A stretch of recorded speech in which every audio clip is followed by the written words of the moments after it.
Good morning students. आज हम start करेंगे central nervous system human beings का पेज 320 है ना। सेंट्रल नर्वस सिस्टम में सबसे इम्पोर्टेंट पार्ट होता है ब्रेन। तो आज हम ब्रेन के बारे में ही स्टडी करने वाले हैं। अब ब्रेन जो है ये हमारी बॉडी का सीपीयू कहलाता है, यानी कि यहाँ पर सब चीज़ों की एसोसिएशन, जो सिग्नल्स बॉडी के अलग अलग पार्ट्स तक आ रहे हैं उनका एसोसिएशन, यानी कि वो एक दूसरे से सिग्नल्स ज्वाइन होते हैं, ठीक है, प्रोसेस होते हैं, कोऑर्डिनेट होते हैं और आगे ट्रांसफर होते हैं। ये अलग अलग चीज़ें यहाँ पर होती हैं। देखो इन्होंने क्या लिखा है, it is command and control system, यानी कि यहीं से सारी कमांड्स बॉडी के अलग अलग पार्ट्स तक जाती हैं। ये कमांड सिस्टम भी और कंट्रोल सिस्टम है, यानी कि बॉडी के अलग अलग फंक्शंस को कंट्रोल भी करता है। कैसे? वॉलेंट्री मूवमेंट्स को कंट्रोल करता है, यानी कि जो हमारे बिल्कुल कंट्रोल में होती हैं उन मूवमेंट्स को कंट्रोल करता है, बॉडी का बैलेंस बनाता है ना। वाइटल इनवॉलेंट्री ऑर्गन्स जैसे कि लंग्स, हार्ट और किडनीज की फंक्शंस को ये कंट्रोल करता है। थर्मो रेगुलेशन, यानी कि टेम्परेचर को रेगुलेट करता है, एक सर्टेन टेम्परेचर बना के रखता है। हंगर एंड थर्स्ट का सर्केडियन, हंगर एंड थर्स्ट को कंट्रोल करता है। जैसे हमारी बॉडी में जो सेंसर्स हैं वो हमें सेंस करके ब्रेन को सिग्नल भेजते हैं कि अब हंगर महसूस हो रही है, अब खाना खाना है ना, या अब प्यास महसूस हो रही है, अब पानी पीना है, ठीक है। तो इस तरह के भी रिसेप्टर्स बॉडी में होते हैं। Circadian rhythms of our body, यानी कि जो 24 आवर की क्लॉक होती है हमारी बॉडी में, इसको भी मेंटेन करने का काम ब्रेन करता है। इसका मतलब ये हुआ कि पर्टिकुलर टाइम पर हमें भूख लगती है, पर्टिकुलर टाइम पर हमें नींद आती है, या किसी भी पर्टिकुलर चीज़ को करने का हमारा एक पर्टिकुलर समय जो है उसे हम सर्केडियन रिदम या फिर बायोलॉजिकल क्लॉक कहते हैं। उसको मेंटेन करने का काम ब्रेन करता है। फिर आता है activities of several endocrine glands and human behaviour. इन सब चीज़ों को भी ब्रेन कंट्रोल करता है। It is site for processing of vision, hearing, speech, memory, intelligence, emotions and thoughts, यानी कि ये जो सारी एक्टिविटीज हैं जिनके इन्होंने नाम लिए, इन सब के लिए ब्रेन में एक पर्टिकुलर एरिया लोकेटेड होता है। जैसे कि इन्होंने विजन का नाम लिया, तो इसका मतलब जो हमारी आंखें देख रही हैं उस इमेज की प्रोसेसिंग के लिए ब्रेन में सर्टेन एरिया है, वहाँ के न्यूरॉन्स सिर्फ इमेज प्रोसेसिंग का ही काम करते हैं। उसी तरह से हियरिंग लिखा है, तो हियरिंग का मतलब ये है कि हमारे कानों से जो सिग्नल ब्रेन को जाता है वो सिग्नल एक सर्टेन एरिया के न्यूरॉन्स ही उसको प्रोसेसिंग करते हैं, तो वहाँ से ऑडिटरी फंक्शन हमें महसूस होती है, ठीक है। तो ये ब्रेन के अलग अलग फंक्शंस हैं। अब ब्रेन का इन्होंने स्ट्रक्चर आगे बताया है कि ब्रेन हमारे स्कल के अंदर प्रेजेंट है और उसको प्रोटेक्ट करने का काम 3 अलग अलग लेयर्स करती है ना। उनको क्या बोलते हैं? उनको मैटर बोलते हैं, ठीक है। 3 मैटर्स होती हैं स्कल के, यानी कि क्रेनियम, इसका ये पूरा वाला पार्ट को खोपड़ी यानी स्कल कहते हैं। ये वाला पार्ट जो ब्रेन को कवर करता है इसको कहते हैं क्रेनियम। अब क्रेनियम के नीचे 3 मैटर प्रेजेंट होती हैं। सबसे ऊपर वाली, यानी कि जो हमारी इस क्रेनियम के ठीक नीचे वाली है, उसको कहते हैं ड्यूरा मैटर। उसके बाद आते हैं अरेक्नॉइड मैटर और फिर आती है पाया मैटर, है ना। ये 3 अलग अलग मैटर्स होती हैं और इनका फंक्शन क्या है? प्रोटेक्ट करना ब्रेन को, बाहर से आने वाले जो शॉक्स हैं, प्रेशर्स हैं, उससे ये प्रोटेक्ट करता है। ब्रेन के 3 मेन पार्ट्स होते हैं, फोर मिड और हिंड ब्रेन। ब्रेन के 3 पार्ट्स हैं, फोर, मिड और हिंड ब्रेन। ये क्या है? पोजीशन के हिसाब से नहीं, कि ब्रेन का जो सबसे अगला हिस्सा है, यानी कि आगे की तरफ वाला, उसे फोर ब्रेन कहते हैं। उसके बाद उससे नीचे की तरफ जो मौजूद है उसको मिड कहते हैं, और सबसे नीचे की तरफ जो मौजूद है उसको हिंड ब्रेन, यानी कि पीछे वाला हिस्सा कहते हैं। अब आते हैं फोर ब्रेन की तरफ। फोर ब्रेन के यहाँ पर पार्ट्स देख लेते हैं। पहले फोर ब्रेन के 3 पार्ट्स इन्होंने बताए, सेरेब्रम, थैलेमस और हाइपोथैलेमस। सेरेब्रम, थैलेमस और हाइपोथैलेमस, है ना।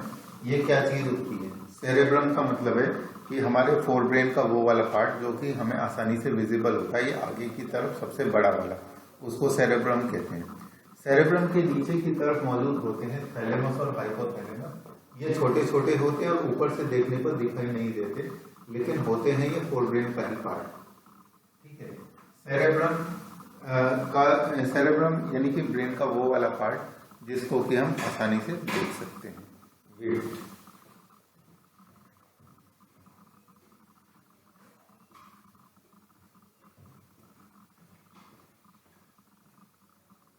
जैसे ये ब्रेन है अगर, तो इस ब्रेन का ये वाला जो पार्ट है इसको फोरब्रेन कहा जाता है।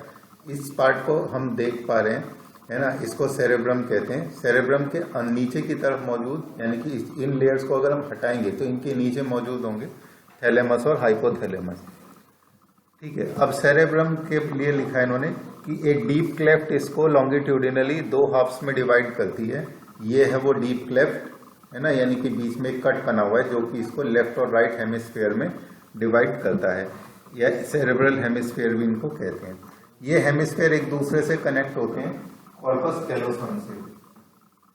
कॉर्पस कैलोसम नाम की जो नर्व फाइबर्स हैं उनसे ये दोनों हेमिस्फीयर एक दूसरे से कनेक्ट होते हैं।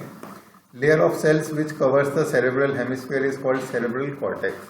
अब ये जैसे सपोज करो कि हम ये कह रहे कि ये सेरेब्रल हेमिस्फीयर है, ये सेरेब्रल हेमिस्फीयर है, इन दोनों ने मिला के सेरेब्रल कॉर्टेक्स बनाया। कॉर्टेक्स का मतलब ये है कि इसका एक ऊपर वाली लेयर भी है और अगर हम इसको कट करें तो एक इसकी अंदर वाली लेयर भी है। जैसे हर ऑर्गन की एक अपर लेयर होती है और एक इंटरनल लेयर होती है। अपर लेयर को कॉर्टेक्स और इनर लेयर को मेडुला कहते हैं, जैसे किडनी के केस में था। उसी तरह से यहाँ पर भी ऊपर वाले को कहते हैं मेडुला भी, और नीचे कॉर्टेक्स, और अंदर वाले को कहते हैं मेडुला, है ना। तो अब देखो इसके लिए क्या लिखा है, cerebral cortex is throne into prominent folds. तो इसमें हमें दिख भी रहा है कि बहुत सारे फोल्ड्स बने हुए हैं, है ना। फोल्ड्स में इनको क्या बोलते हैं, गायरी एंड सल्काई। गायरी यानी कि जो उभरा हुआ पार्ट है, और सल्काई जो इसमें गहरा वाला पार्ट है। तो इनकी मदद से बनते हैं यहाँ पर फोल्ड्स। अब कॉर्टेक्स में प्रेजेंट ये जो सेरेब्रल कॉर्टेक्स है इसको ग्रे मैटर भी कहा जाता है। सेरेब्रल कॉर्टेक्स को ग्रे मैटर भी कहते हैं। इसको ग्रे मैटर, देखो मैटर की स्पेलिंग मैंने क्या लिखी है वो देख लेना, है ना, ये वो वाला मैटर नहीं है। तो इसको ग्रे मैटर भी कहते हैं। इसको ग्रे मैटर क्यों कहते हैं, क्योंकि इसमें प्रेजेंट होती हैं सारे न्यूरॉन्स की सेल बॉडीज, है ना। इसको इस तरह से ये बना है कि इसमें ज्यादा से ज्यादा न्यूरॉन्स की सेल बॉडीज प्रेजेंट होती हैं, जिसकी वजह से उसमें ग्रे कलर होता है। अब सेरेब्रल कॉर्टेक्स में कौन कौन से एरियाज होते हैं, उसमें है मोटर एरियाज, सेंसरी एरियाज और एसोसिएशन एरियाज। सेरेब्रल कॉर्टेक्स में प्रेजेंट है मोटर एरियाज, सेंसरी एरियाज और एसोसिएशन एरियाज। एसोसिएशन एरियाज को मिक्स्ड एरियाज भी कहते हैं। अब इनका फंक्शन क्या है, मोटर एरियाज वो होते हैं जो कि बॉडी की मूवमेंट्स के साथ इन्वॉल्व होते हैं, यानी कि यहाँ से क्या कंट्रोल होती है, वॉलेंटरी मसल्स। सेंसरी एरियाज वो होते हैं जो सेंसरी परसेप्शन के लिए रिस्पॉन्सिबल है, जैसे कि विजन के सिग्नल आएंगे, है ना, ऑडिटरी के सिग्नल आएंगे, टच के, टेस्ट के, जो अलग अलग सेंसेस हैं बॉडी की, वो सिग्नल्स को लाकर इन एरियाज में लाएंगे और यहाँ पर वो प्रोसेस होंगे। फिर आते हैं मिक्स्ड या एसोसिएशन एरिया, जो कैसे हैं, जो ना तो मोटर फंक्शन कर रहे हैं, ना ही वो क्या कर रहे हैं, सेंसरी फंक्शन कर रहे हैं।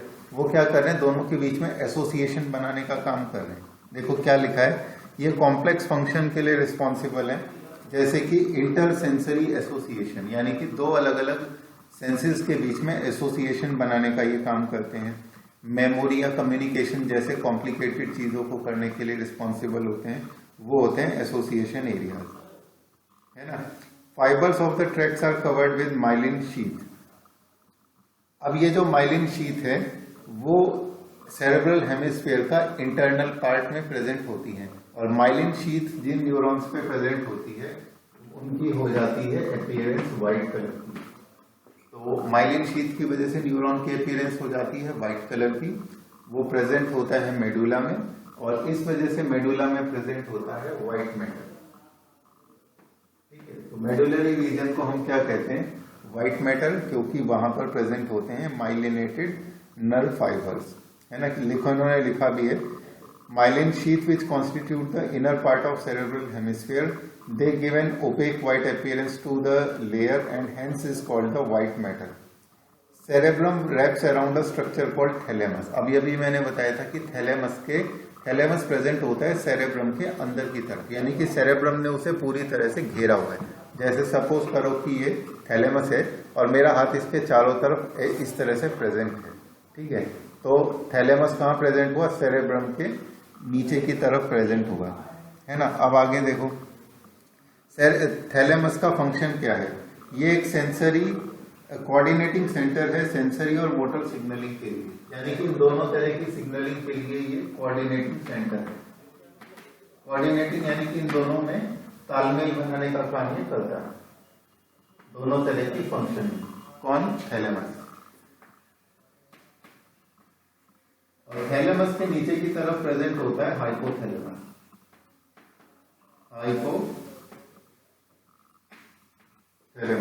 है ना।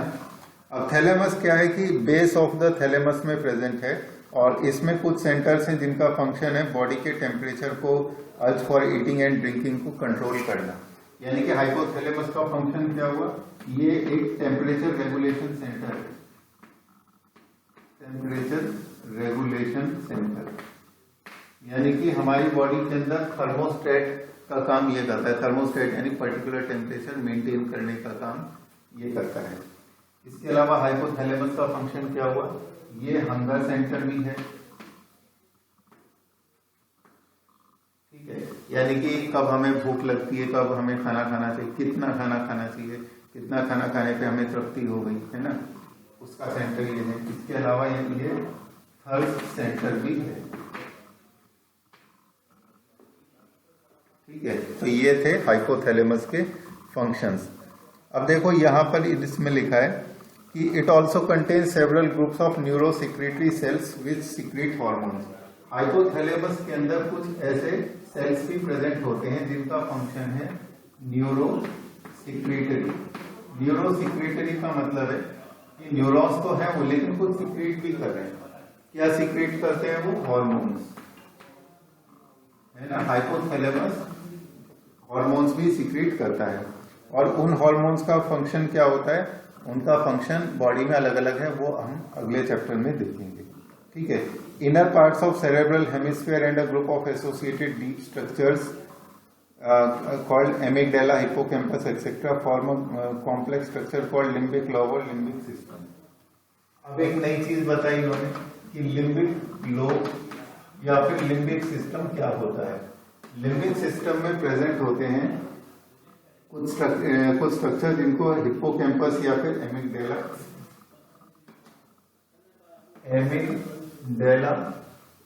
हिप्पोकैम्पस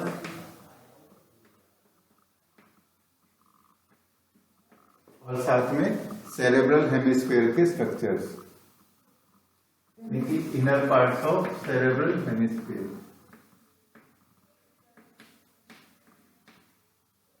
सेरेब्रल हेमिस्फीयर, है ना। अक्सर एग्जाम में पूछ लिया जाता है कि लिम्बिक लोब क्या होता है, तो लिम्बिक लोब में ये सारे पार्ट्स इन्वॉल्व होते हैं। Along with the hypothalamus, it is involved in regulation of, तो हाइपोथैलेमस और लिम्बिक लोब मिलके क्या क्या काम कर रहे हैं? सेक्सुअल बिहेवियर को रेगुलेट कर रहे हैं, इमोशनल रिएक्शंस को एक्सप्रेस कर रहे हैं। इमोशनल रिएक्शन कौन कौन से? Excitement, pleasure, rage and fear and motivation. तो इसका ये और हाइपोथैलेमस ये क्या क्या कर रहे हैं? ये कर रहे हैं सेक्सुअल बिहेवियर को रेगुलेट करते हैं, है ना। सेक्सुअल बिहेवियर को ये रेगुलेट करते हैं। इसके अलावा क्या करते हैं? Expression of emotional reaction, emotional reactions को ये एक्सप्रेस करते हैं। और वो इमोशनल रिएक्शंस कौन कौन से हुए? Excitement, pleasure, rage and fear. Rage का मतलब होता है क्रोधित यानी उत्तेजित हो जाना, है ना। Excitement, pleasure, rage and fear and motivation, इन सब चीजों को ये दोनों पार्ट लिम्बिक लोब और हाइपोथैलेमस मिलकर रेगुलेट करते हैं। इसके बाद आता है मिड ब्रेन।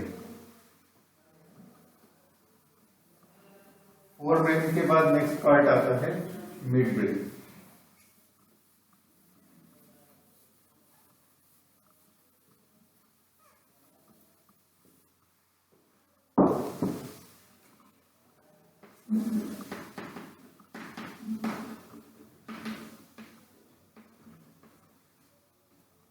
ठीक है, अब देखो मिड ब्रेन में क्या है कि थैलेमस और हाइपोथैलेमस के बीच में और हिंड ब्रेन के बीच में ये प्रेजेंट होता है मिड ब्रेन। ये एक कैनाल की तरह प्रेजेंट है। इस कैनाल के अंदर सेरेब्रोस्पाइनल फ्लूइड बहता है ना। सपोज करो कि यहाँ पर प्रेजेंट है थैलेमस और हाइपोथैलेमस, है ना। ये किसका पार्ट है? ये फोर ब्रेन का पार्ट है। और इसके अलावा पॉन्स नाम का जो पार्ट है वो किसका पार्ट है? पॉन्स ऑफ हिंड ब्रेन, ये हिंड ब्रेन का पार्ट है। तो इनके बीच में एक कैनाल की तरह, यानी कि सेरेब्रल एक्वेडक्ट की तरह इसको कहना चाहिए, सेरेब्रल एक्वेडक्ट। सेरेब्रल एक्वेडक्ट क्योंकि इसमें सेरेब्रोस्पाइनल फ्लूइड फ्लो होता है ना, इसीलिए इसे एक्वेडक्ट कहते हैं। एक्वेडक्ट का मीनिंग देखना डिक्शनरी में क्या होता है। ठीक है, तो इसीलिए इस पार्ट को क्या कहेंगे हम? मिड ब्रेन कहेंगे। अब मिड ब्रेन की फंक्शन देखो इन्होंने क्या लिखी है। Mid brain, dorsal portion of mid brain consist of 4 round swellings और लोब्स। यहाँ पर इसके नीचे अगर हम देखें ट्यूब में तो 4 इस तरह के लोब्स हमें देखने को मिलते हैं। और फंक्शन इनका क्या होता है? कॉर्पोरा क्वाड्रिजेमिना का ये एसोसिएशन का काम करते हैं, यानी कि मिड ब्रेन फोर ब्रेन को हिंड ब्रेन से जोड़ने का काम करते हैं। तो ये है कॉर्पोरा क्वाड्रिजेमिना। क्वाड्रिजेमिना, ठीक है। ये किसमें प्रेजेंट है? ये हमारे मिड ब्रेन में प्रेजेंट है। मिड ब्रेन और हिंड ब्रेन को मिलाकर ब्रेन स्टेम कहा जाता है। Mid brain plus hind brain equal to brain stem. ठीक है, अभी अभी मैंने तुम्हें क्या बताया था कि लिम्बिक सिस्टम क्या होता है? लिम्बिक सिस्टम मतलब है लोअर पार्ट ऑफ या inner part of cerebral hemisphere. इसके अलावा उसमें क्या मिल जाते हैं? उसमें एमिगडाला, हिप्पोकैम्पस, उसको मिलकर लिम्बिक लोब बनता है। उसी तरह से ये वाला क्वेश्चन भी बनता है कि ब्रेन स्टेम क्या है? मिड ब्रेन और हिंड ब्रेन के मिलने से जो बना उसे ब्रेन स्टेम कहते हैं। अब आते हैं हम हिंड ब्रेन। हिंड ब्रेन तीसरा पार्ट है हमारे ब्रेन में।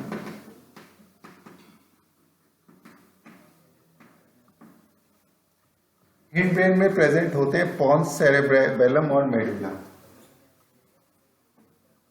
पॉन्स, सेरेबेलम और मेडुला। ठीक है, अब इनका फंक्शन देखो क्या है। मेडुला को मेडुला ऑब्लोंगटा भी कहते हैं, ऑब्लोंगटा, है ना। इसको मेडुला ऑब्लोंगटा ही लिखना ठीक है। Pons consist of fibre tracts that interconnect different regions of brain, यानी कि ये पॉन्स भी क्या है? ये एक एसोसिएशन सेंटर है। एसोसिएशन सेंटर ब्रेन के अलग अलग पार्ट्स के बीच में, जैसे वायरिंग होती है ना किसी मशीन के अलग अलग पार्ट्स में, ये तो उस तरह का है। इसके बाद cerebellum has very convoluted surface in order to provide additional space for many more neurons. तो सेरेबेलम की शेप कैसी है? कन्वोल्यूटेड है। कन्वोल्यूटेड यानी कि इस तरह की शेप है जिससे ज्यादा से ज्यादा सरफेस एरिया है और उसके अंदर ज्यादा से ज्यादा न्यूरॉन्स को एसोसिएट किया जा सके। Medulla of the brain is connected to the spinal cord, और इसका कनेक्शन किससे है? स्पाइनल कॉर्ड से। स्पाइनल कॉर्ड से, क्योंकि ये सबसे नीचे वाला पार्ट है, इसीलिए स्पाइनल कॉर्ड से कनेक्ट होता है। अब ये जो हिंड मेडुला है ये क्या कंट्रोल करता है? रेस्पिरेशन को। ये कंट्रोल करता है रेस्पिरेशन की रेट को, है ना। कितनी गति से हम सांस लेते हैं, कैसी परिस्थितियों में, अलग अलग परिस्थितियों में अलग अलग गति से सांस लेते हैं। कार्डियोवैस्कुलर रिफ्लेक्सेस और gastric secretion. Cardiovascular cardiovascular reflexes. Cardiovascular reflexes का मतलब क्या हुआ? इसका मतलब ये हुआ कि अलग अलग कंडीशन में हमारा हार्ट अलग अलग अमाउंट में ब्लड को पंप करता है, उसको कार्डियोवैस्कुलर रिफ्लेक्स कहते हैं। और गैस्ट्रिक सिक्रीशन का मतलब क्या है? गैस्ट्रिक सिक्रीशन का मतलब है डाइजेस्टिव सिस्टम से जुड़े हुए जो सिक्रीशंस हैं उन्हें गैस्ट्रिक सिक्रीशन कहते हैं। जैसे कि बाइल, उनका सिक्रीशन भी किससे कंट्रोल होता है? मेडुला ऑब्लोंगटा से होता है। तो ये ब्रेन के अलग अलग पार्ट हैं और हमने अलग अलग चीजें इसमें पढ़ी कि जो सबसे आगे और बड़ा वाला पार्ट है उसको क्या कहते हैं? Fore brain. फोर ब्रेन में उसके अलग अलग पार्ट्स हैं। सबसे ऊपर और जो दिखने वाला पार्ट है उसे क्या कहते हैं? उसे सेरेब्रम कहते हैं। सेरेब्रम के नीचे प्रेजेंट होते हैं थैलेमस और हाइपोथैलेमस। सेरेब्रम के भी फिर दो हेमिस्फीयर्स हैं, लेफ्ट और राइट हेमिस्फीयर। उनको आपस में कनेक्ट करने वाले स्ट्रक्चर्स को कॉर्पस कैलोसम कहते हैं, है ना। नर्व फाइबर्स हैं। और इस सेरेब्रल हेमिस्फीयर के बाहर वाले पार्ट को कॉर्टेक्स, अंदर वाले पार्ट को मेडुला कहते हैं। तो इस तरह से हमने कई सारी चीजें इसमें एक एक करके स्टडी की है।